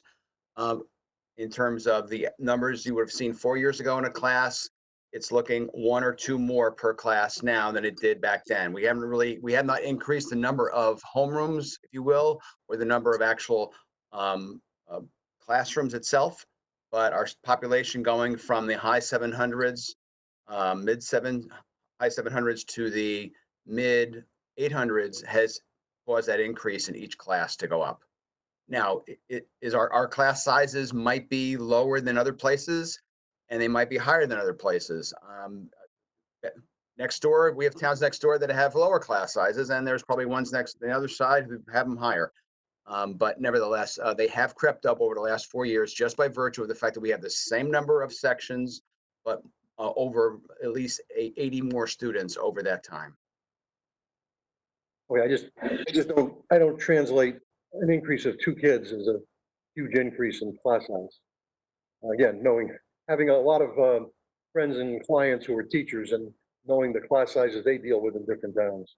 So I just, when I heard that class size is going way up, I just wanted a clarification on that. I don't think 1 or 2 more students is way up. So just, thank you, Bob. All right, Okay, have that's a few more questions from the audience. Michael Strambler, I will unmute you. Please state your name and address for the record. First, can you hear me? Yes, I can. Okay. Hi, I'm Mike Strambler. I'm at 20 Rock Hill Road. I am also a member of the Woodbridge Board of Education. And many of the comments that I wanted to make have already been stated by other members of the Board of Education. So I will let those comments stand, and I'll just keep my comments brief. My main concern here is that given Beecher Road's historical increases in enrollment and in special education, I'm concerned that further cutting Beecher Road's budget is akin to cutting to the bone. And because this will likely require, as others have mentioned, significant reductions in staffing. And this is likely to be the case, considering the new context we find ourselves in. This cutting to the bone scenario I've mentioned. As everyone knows, for several weeks now, we've been required to move to distance learning. And although this has been a necessary public health response, it also comes with significant trade-offs. And one of those trade-offs is that we're likely to see a greater difference in academic readiness among our students than we've seen in the past when we're able to return to in-school instruction. And this will demand an increase in commitment and effort, not a decrease. And we can't afford to not meet that demand. Most importantly, we have a moral obligation to meet that demand, but we also have a reputational one. And as everyone has, as many have already stated today, the reason why people move to Woodbridge is largely because of the schools. So I just want to urge you to reconsider your proposed cuts, further cuts to our already lean budget, and consider the costs to the Beecher Road students, as well as the collateral damage to the Woodbridge town's reputation.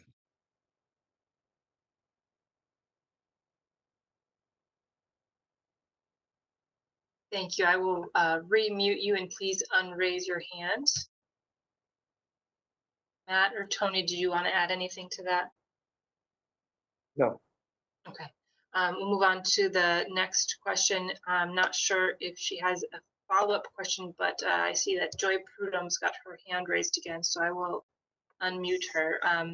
Joy, did you have a follow-up question? No, I'm sorry. I didn't even notice that. Okay, so I will mute you and you can unraise your hands. Thank you. And Jeffrey Townsend, I can see that your hand is raised also. I've unmuted you. Do you have a follow-up question? I do. I wanted to ask Mr. Giletti specifically, in response to more than one query regarding the WBOE budget, the Board of Education budget, mostly for BRS school, you've noted that the 115,000 or so, which is the difference between the 0.76% that was requested from the Board of Education and the 0%, which has been allocated in this preliminary budget, that you stated that there were ways to cut that. Not only that you thought it was possible, but that you had specific ideas with regard to how to do that. You said you had these in mind and could share them with the superintendent. I just wonder if you would be willing to disclose what your ideas are rather than leaving them unsaid. I'd rather not. I think Superintendent Gilbert probably has a good idea of at least one of them. And, but, you know, again, I'd be happy to sit down and go over it with them, but I'd rather not at this point uh, bring up what I'm thinking, because I'd like to see what Superintendent Gilbert has to say about it. You know, let me just add, we don't take this lightly. I mean, you know, we're looking at these items, and obviously they're all bona fide. You know what? Everybody's request in their budget is usually bona fide in their minds. They think that their budget needs what they request. I've said this year after year, and I agree. We look at these budgets, including Beecher, including every budget on this list, and the people who put these budgets together feel that what they're asking for is something they really need and really expect, and they believe it'll enhance their departments. And then comes our job to try and get a what starts out as a 6.5% or a 7% tax increase down to something that's a lot more reasonable. And it's not an easy task. And and believe me, I'm not looking at Beecher's these items and these staffing positions lightly and saying, oh, they don't need them. That's not at all. I mean, if Bob Gilbert says he needs them, I believe Bob Gilbert. He's a terrific guy and a good superintendent. But we're trying here to do whatever we can do. It's just you heard one speaker say that, you know, get the taxes. We can get a tax decrease. That would be a wonderful thing. I mean, our mill rate, as he said, it's over 42.5, thanks to revaluation, unfortunately. And so we look at all these departments equally. It's just that when Beecher and, I mean, I hammered away at Amity. I'm on the Amity Finance Committee. I'm vice chairman of the Amity Finance Committee. And we hammered away at that budget from 3.95, we got it down to 2.49, and it was with a lot of sacrifice. They did away with their SROs, and they're going to hire security guards. They did away with a lot of Mandarin Chinese that they had in their budget, and it was not pleasant. But we did it, and that a far more significant cut than we're suggesting for Beecher. So it's not pleasant at all. I don't enjoy doing that. And, you know, again, if money were no object, you know, why would we even question this stuff? But boy, we really have got to start. I want to see where I've heard some towns who had budget increases projected are reworking their whole budget to get it down, because it's going to be a terrible year. I mean, it's getting worse. I mean, I heard tonight on the news they canceled the Big E in Springfield, which is in September. I mean, that's major. That's a major Brantford. The town of Brantford has canceled the Brantford Festival, which is a major fundraiser for the town of Brantford. So it's bad times, and we're in there too. So again, I don't take anything we do, any cuts we make lightly, and it's certainly not Beecher. But it's like, as I think Chuck Pine said, it's the big one. You know, I mean,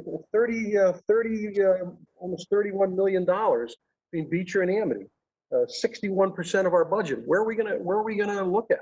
So unfortunately, like I said, it's not something we like to do, but that's our job, and so that's why we're doing what we're doing. Okay. I see Superintendent Gilbert has his hand raised, so I'm going to unmute him. Go ahead, Bob. Sure. I'll just weaving a couple things together here. First of all, I don't envy Matt's job and the Board of Finance's job, and I think you guys do a terrific service over the years, and that's why it's such a fiscally sound and successful town. I'm just trying to weave a couple things together here, and it's more just trying to connect the dots a little bit. I think we all know that Beecher has a growing enrollment. It's the second highest enrollment growth for a district in the state as of last year. We have an increasing special ed population, 8 to 11%. It's moved from 8 to 11 over the past 10 years or so. Our class sizes have crept up a few, but and I realize it's not the same numbers as maybe another town nearby, but the needs in those class sizes have continued to be more significant. So a class of 20 feels different than a class of 20 did 10 years ago or 8 years ago or 5 years ago. We have a tremendous return on investment. Fourth highest district in the state for science achievement. Top five district for growth in language arts and math. And that's a testament to the town's support of us over the years. And so I want to again thank you for that. I think what I want to just say is that we are trying real hard to work at the idea of how do we squeeze as much money out of a rock that we can. And so how do we do that? We have been trying to build the capacity of our special ed program. Building this capacity of our special ed program has allowed us to do three things. It's allowed us to build the capacity of staff to handle more needs. It's been able to have kids who might have been normally outplaced now to stay at Beecher, and it's actually been able to bring a few students back out from out of district. And we've also had some fortunate, situations where students have also graduated. But building capacity has been one of our hallmark strategies, which will pay dividends, we hope, and continue to believe in the future. Second one is we've reduced the number of personnel in our business office. That was not an easy thing to do. And I want to thank Al Pulo for all he's done to take that step, and that has paid off in dollars for our budget. But it's also been a lot of hard work to try to rearrange and work that out. And listen, the third thing that we're working at, and it's not there yet, but we know that people want, look, I'm just going to put it right there, school security, the personnel that we have for school security. There's many views on that, and there's many passionate views about that. And that's an area that the board does have plans to just review, as they did a few years ago. Just to be able to have the conversation, have the stakeholders. We're not there yet. And I don't know what that will look like down the road, because Woodbridge parents expect a lot of us, and they expect us to take care of their kids. But we're going to do our due diligence to review that area, because the board feels that every 3 years we should be looking at things like that. So that's on our plans to look at in the spring, late spring and summer. I don't know how COVID-19 is going to impact that in terms of the timing. It's hard to have other committee meetings, as we know right now. And I'm not suggesting and promising that anything is going to come from that, but it is something that we're willing to look at, and we have plans to look at, because we believe we should do that with all of our programs along the way. So I just wanted to try to connect some of those dots tonight. I have one question, Betsy, and that is, beyond that, I know some people sent letters in. I'm assuming those letters are in the hands of Board of Finance members. It sounds like you're not reading those letters. You're just basically, they're in the hands of the people who need to read them. Is that what it is? I'll let Matt answer that question. I think, I'm not sure. I think everybody, I hope anyway, everybody received them via email today. Matt, And I think everybody got every single letter, both pro and con budget, and pro Beecher and anti spending that we got. Yeah, everybody saw every single letter. Yes.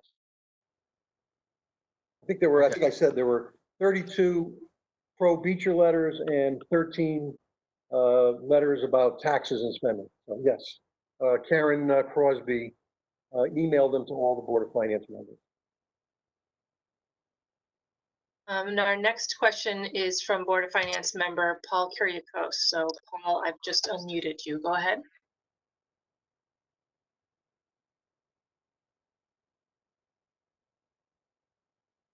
Paul, are you there?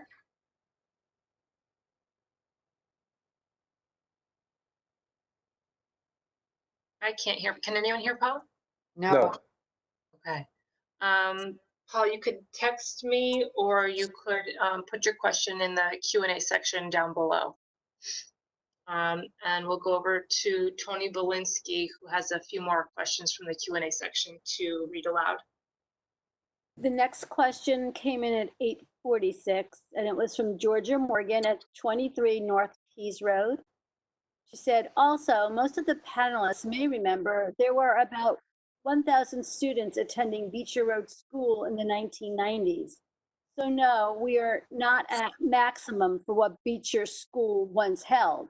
Just a reminder, I'm sorry, I don't have the exact number from the 90s. That was her comment. Yeah, without question, when my children were there, at least I'm trying to remember which one. Of course, Georgia's kids and my kids are about the same age. We at one point, I believe we had 1,050 up there. And I don't know the exact number though, but yeah, that's absolutely right. Okay, should I go to the next question, Matt? Sure. Okay, so actually this looks like it's a comment, and it came in at 8:50 from Chandra Prasad. Beecher has 850 plus students. Of course, it has the largest budget of all, The comparison to other departments doesn't make sense. I think the speaker should listen to the superintendent, Board of Ed, and parents on what the budget that Beecher needs, not wants. Okay, Okay, move on. yes. Okay, next came in at 9:02 from Andrea Urbano. I look forward to a time when the town can process the lessons learned from COVID-19. It seems perhaps one may be the importance of diversifying our revenue. Thank you for your services and best of luck moving forward. Did you want to comment or go to the next question? That's fine. Yeah, next question. Okay, next is from Pennell Hamilton, came in at 9:06. Didn't, he is at 28 Park Lane. Can I amend my previous, he's saying it a previous question. I do not see his previous question, but his comment is, can I amend my previous question to say a 0% increase in the Beecher budget is equivalent to a 466,000 increase exclusive of the special education savings, or around 3%. Is that correct? Didn't quite get that. Yeah. It looks like he thought that he had sent something previously, but I don't see any other question. I think what I said was, while the increase is 0%, that's an overall increase. The education side of the budget is, from what I can remember hearing, it was like 3%. They get it down to 0 with special ed savings, as Superintendent Gilbert outlined, keeping a lot more kids in-house, et cetera, et cetera. So it's not that the education side of the budget is 0. It's just that the net of the savings in special ed and the rise in the cost of education is 0.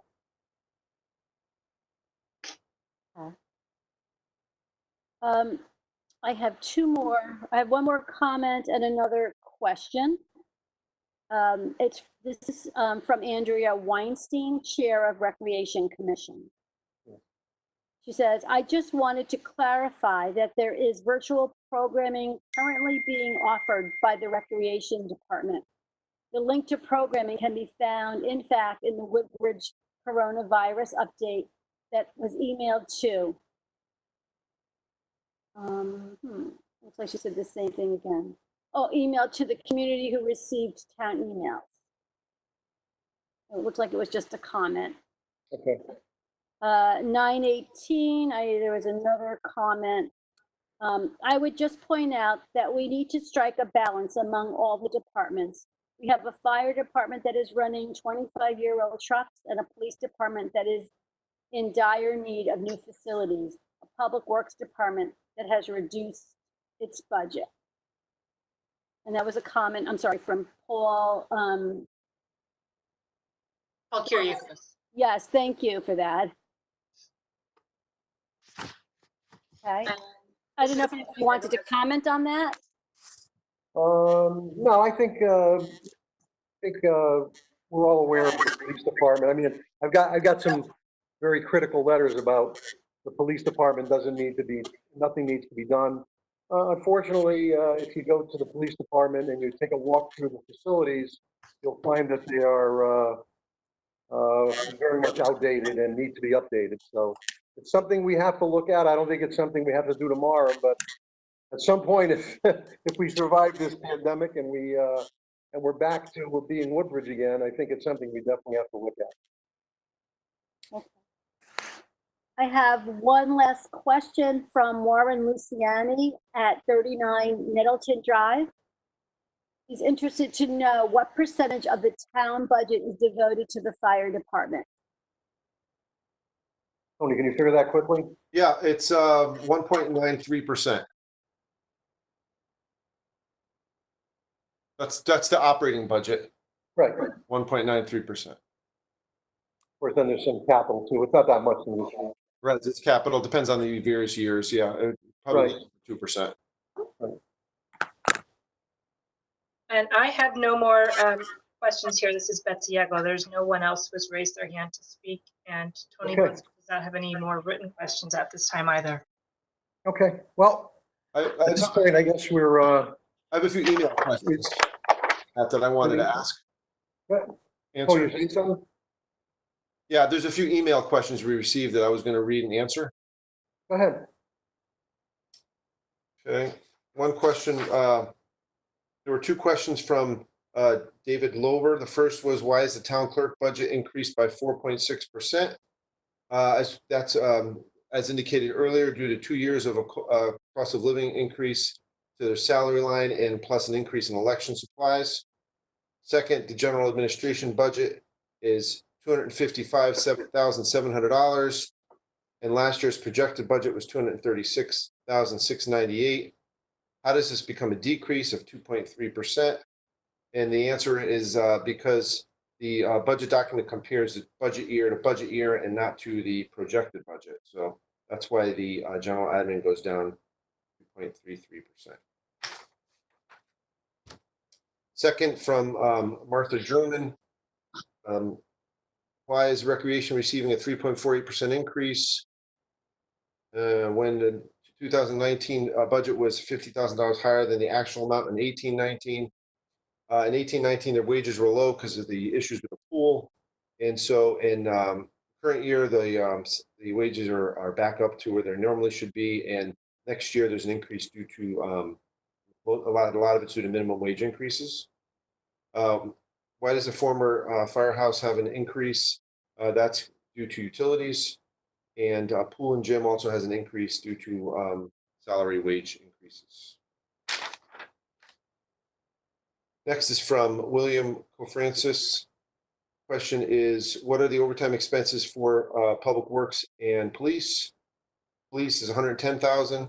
Public Works is $50,000. That's in the current year. That's the budget. Public Works will have money remaining. Police is most likely going to exceed the $110,000.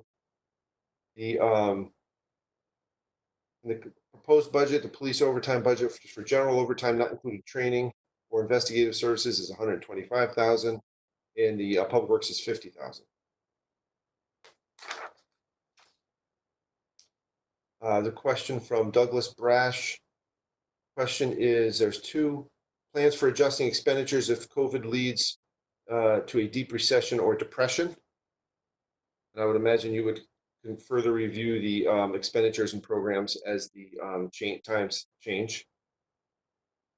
And how is it possible to renovate the old firehouse before knowing which use it would be put to? And the answer to that is that we will not renovate or incur any expenditures for renovation until the Board of Selectmen determines what the usage is. Yep. And finally, there were some questions from Amy Morella. Tony, you want me to handle the first one? Yeah.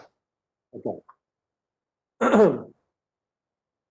Amy's question was, I noticed you artificially reduced the Board of Selectmen budget by splitting the administrative officer's salary between the Board of Selectmen and Finance Department.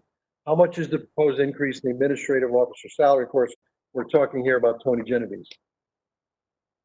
The administrative officer's salary has been split between the Board of Selectmen and Board of Finance, the Board of Selectmen and Finance since 2018, as he performs two important functions. He is the administrative officer and the finance director. As you remember, we used to have a young gentleman named Joe Hellauer as our administrative officer. Tony assumed his duties and also kept his finance director's duties. The reduction in the proposed budget to the administrative officer's salary line is due to the elimination of the grant writer position that was in that same line item. The line item description should read administrative salaries, as the budget includes salaries, as I said, for the administrative officer, half, and the assistant administrative officer and the former grant writer. The total proposed increase for the administrative officer, finance director for 2021 is 2.5%, the same as the rest of the staff. So it's not, basically, Tony's raise is exactly what the rest of the town employees got, 2.5%. You want to do the others, Tony? If you'd like. I don't care. I'll continue. Yeah, go ahead. Tony and I basically put these together. Why are you proposing to increase town council services by 9%? The increase of the town council services line reflects an increase in his retainer from 78,000 to 85,000 awarded last June by the Board of Selectmen. This was after last year's budget process, so there is no proposed increase for 2021. Why is the printing and binding line twice the amount for FY 18-19 actual? The printing and binding line is funding for the newsletter sent to all households. Printing costs at $20,000 are offset by ad revenue. That's the newsletter we get. That's pictures usually on the front. The budget of $7,350 reflects an estimate of ad revenue to offset the newsletter. And finally, notice two more. What is included in other purchase services? Other purchase services includes eviction costs, services for town's portion of Round Hill Road, which is Tony, what is that exactly? The town has a piece of property on Round Hill Road, of which is a private road, and there are expenses related to. Right, we have to maintain the private road. And so we have a portion of that expense. Okay. Also included in that line, purchase services, the cost to support the summer outdoor movies, a holiday party that we have for staff, boards, and commissions, and other costs as determined by the first selectman. Next question. Are there any plans to address the future of the Country Club of Woodbridge? If so, what budget, if any, is needed to support that planning? Back in November, the Board of Selectmen / Board of Finance funded $24,245 from the sale of the Country Club of Woodbridge assets to hire a land use analyst to help address the future of the Country Club of Woodbridge. I think Beth covered this in her remarks. Is there any insurance on the buildings? This is the Country Club of Woodbridge. And is there any monitoring for fire now that electricity has been turned off? There is insurance on the building, but there is no monitoring for fire. What are the plans to pay the remaining debt on the Country Club? How do continued short-term borrowing costs compare with comprehensive finance? The budget currently supports additional short-term taxable notes at 2 to 2.5%. God knows those might go down now that interest rates are zero. Should the town decide to convert to long-term tax-exempt debt, interest would be approximately 1.5%. And then finally, Amy is saying that the latest town coronavirus update suggests residents should enjoy walking at the Country Club of Woodbridge. The town needs to address substantial asphalt deterioration at the parking lot entrance, presumably using the public works budget. And that's that. You have anything else, Tony? That's it. Thank you. Okay. We're all set, Betsy? Yes, I don't see anyone else. Let's do a quick scan. Okay. Yep, no one else has their hand raised. So to conclude, the town meeting, I believe, is May 17th? I think 4 weeks from tonight. Well, the town meeting is not set, so you have Oh, okay. time to adopt the Okay. budget. So inevitably, we are going to be meeting. I'll be talking to Tony on a regular basis, and the Board of Finance are going to be meeting at some point to talk about the budget we're going to present at the town meeting or whatever it is that we're going to have. And we will certainly take into consideration all the comments we heard tonight. Certainly, we're going to be looking at Beecher. We're going to be looking at a lot of things, but with the eye on the prize of hopefully coming up with a tax reduction. I think it's something we can do. As I said, we have a good amount of money left in contingency thanks to the lack of snow. And again, I think there are going to be some savings that we're going to realize over the next 4 weeks that we're going to spot, and we're going to lean on Tony to figure out how we're going to work those into next year's budget. Maybe we buy things this year and we take them out of next year's budget with the savings. So we will be working on this quite a bit. And other than that, I can only say God bless Woodbridge, and everybody please stay safe, and let's get through this. The town is a great group of people, and we really need to get through this awful time. So thank you for your time, your comments, and we look forward to better times. Thank you. Matt, this is Beth. Could I say one thing? Sure. I just wanted to thank Tony and Betsy and Tony Belinsky for working so hard on putting this all together for us so we could do this evening in a virtual way. It was wonderful. They did a great job. Good, it was. Thank you all for, see, I can watch you all listening out there. So, thank you, and I'm sure we'll be talking. Take care. Thank you. Good night. Good night.